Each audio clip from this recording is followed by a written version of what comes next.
আমরা যাহারো কি জাররি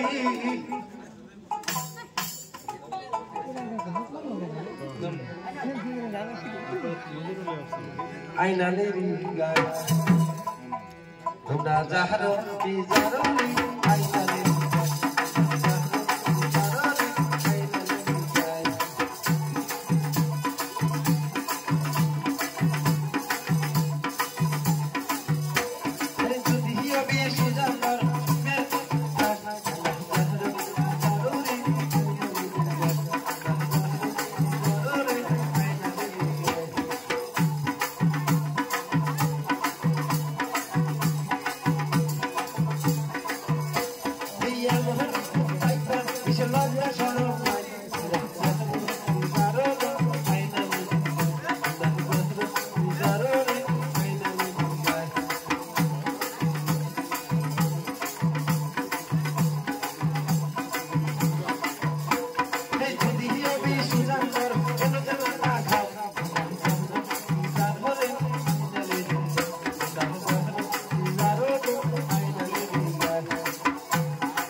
নাই ভাবি ওই গেতে বাবা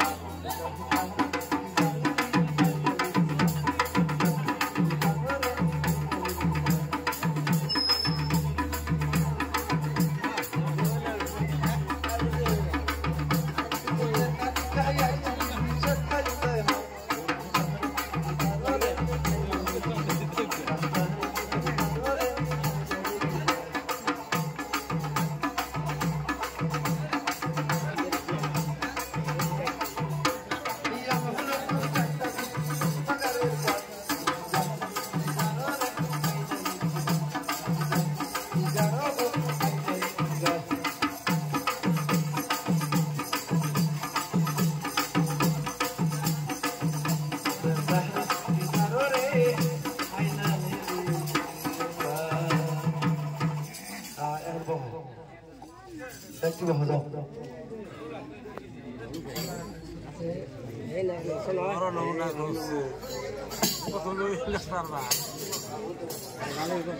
अरे पानी कल के तो देखा अरे कल पानी भरसे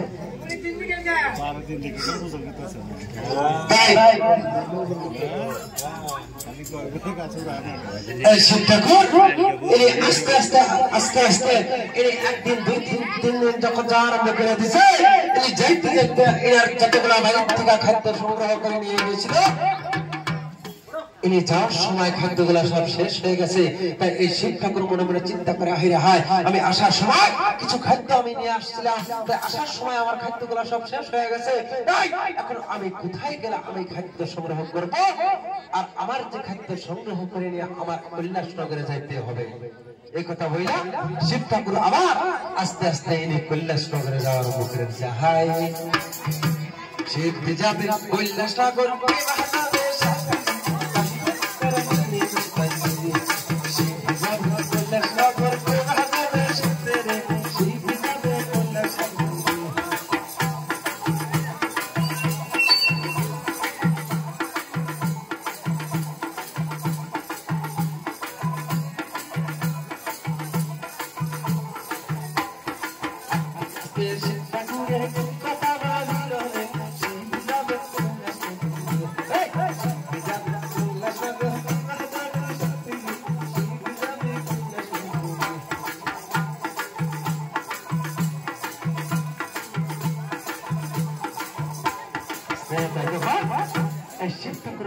চিন্তা করে হায় হায় আমি ইতিমধ্যে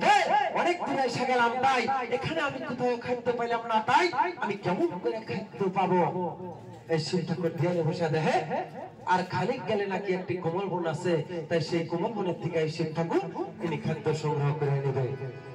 এই শিব ঠাকুর ইনি সেই আস্তে আস্তে সেই কোমল বনের মাঝে চলে গেল কোমল বনের মাঝে যখন চলে গেল এই কোমল বনের মাঝে যায় দেখে ইনি খাদ্য যখন বিশ্রাম আরম্ভ করে দিছে খুঁজতে খুঁজতে খুঁজতে খুঁজতে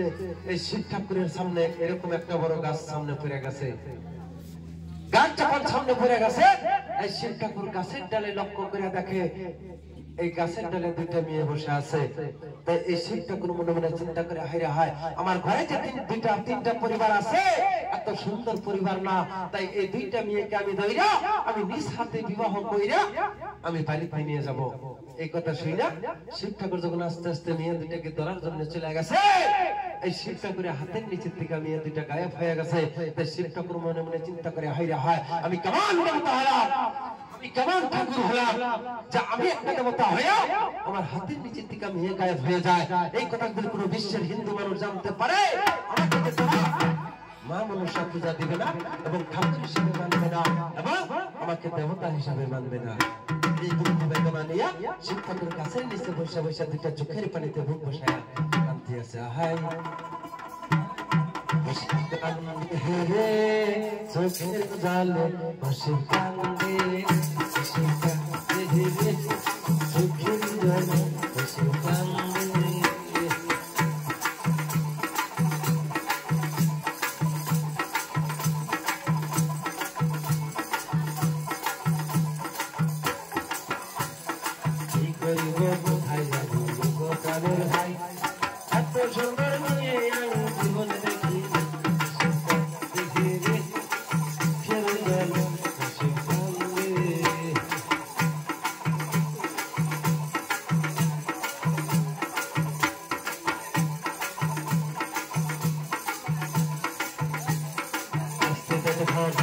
এই শিব ঠাকুর